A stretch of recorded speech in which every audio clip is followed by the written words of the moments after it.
So talk us through like your first sponsorship, the SpeakCube Shop sponsorship. So my very first sponsorship, so it actually wasn't with SpeakCube Shop, it was with another Cube store. I don't really exactly remember which Cube store it was, but they just said, hey, well, we have this 4x4, we're going to send it to you. And so that was like my very first ever free cube. Right. And so that was a very surreal moment just because I come from like a very like low income background. And so growing up, I wasn't really able to like buy too many cubes. And so that's kind of the motivation of me wanting to get cubes because I felt really bad if I was asking my parents to always like buy me these petty little cubes. So I wanted to be able to at least make this part of my life self-sustaining, and that's kind of the motivation for why I wanted a sponsorship. So how did you go about getting your sponsorship as you do now with SpeakCube Shop? So nowadays, it's just a pretty casual system, right? So I've been with them for like 5 years at this point. So it's kind of just like whenever I want a cube, I'll hit them up and they could send it over.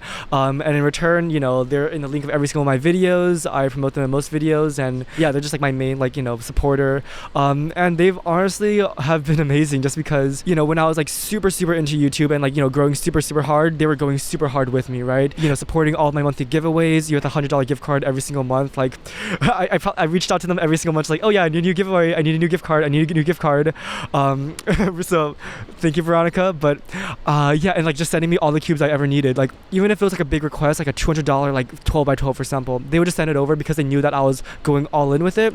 And now that I'm not doing YouTube as often, right, like they're much more like it's a lower maintenance relationship now, so they kind of like track my energy, and they're very, very forgiving of like whether or not I want to be more active, less active, and it's a really just like healthy like partnership at this point where there's that trust now.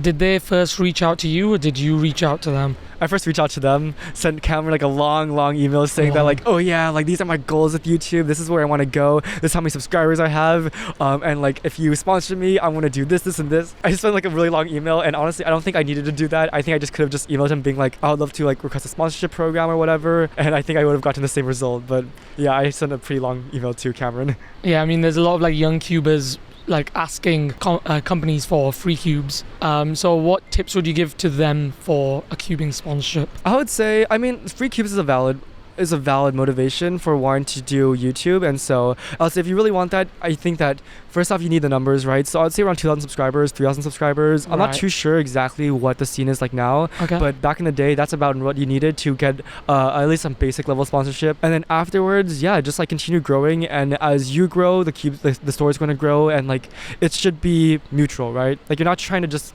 get cubes just for the sake of you getting cubes and not getting anything in return. It is a business at the end of the day, and so you have to be able to show your worth and say that, hey, like this is how I'm going to integrate your cube store into my video. I'm going to share your store and your link in this way. Maybe I could use a discount code so I could get a better CTR. Just in general, you have to be able to show your worth. But I think like on the topic of like cube sponsorships in general, I will say this, which is that like once you finally do get sponsored and you finally are getting free cubes, you very quickly get desensitized to the idea of getting free cubes. And so when I first started, I was like super like, oh my gosh, like getting free cubes is going to be like an incredible feeling. I'm literally going to be so happy. Like unboxing a cube, it's going to be like Christmas every single weekend.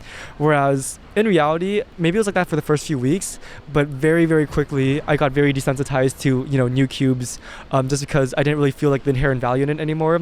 Like at this point, sometimes I even get cubes and I just don't open them, which I know sounds like crazy for some people, but yeah, like sometimes Future just like sends over puzzles and I'm like, okay, I'm gonna open it like later, and I never end up opening it, like not even like unboxing it on a video, just like not even opening it. Wow. So yeah, I have like unopened cubes at my house that I should probably get to, but I just haven't yet. Yeah,